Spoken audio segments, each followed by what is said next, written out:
Huawei P40 series is just a few days away from its official launch, but today we may have been given a glimpse into the P40 Pro's rear camera array.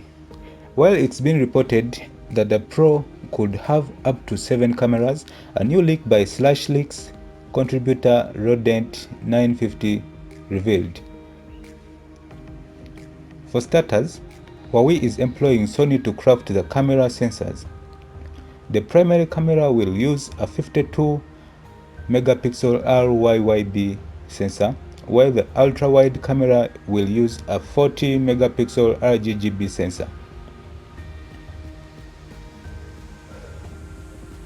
The main module on the back will reportedly feature a Sony IMX700 hexadecabaya sensor, that's Greek for 16, which likely refers to the quad buyer sensor we heard about in January. Reportedly does 2 rounds of 4-in-1 pixel binding. It's a large 1 by 1.28 inch sensor with 52 megapixel resolution.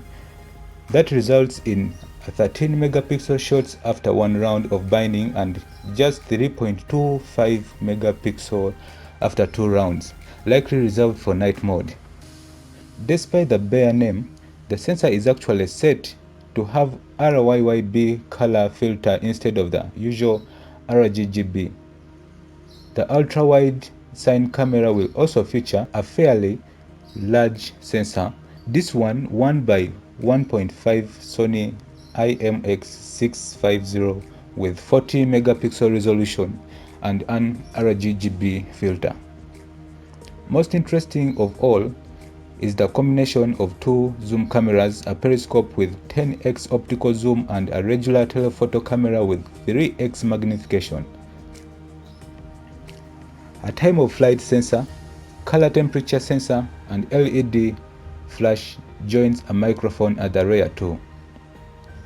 It's not clear if the phone will feature some type of audio zoom witchcraft like the Samsung Galaxy S20 series. Now Huawei will officially unveil the P40 lineup on March 26th. Then we'll find out the actual product lineup. Well, aside from the Huawei P40 Lite and P40 Lite E, those are already official and are rebranded versions of the existing devices. Now thanks for watching. If you've liked this video, please give it a thumbs up and stay connected by subscribing to this channel.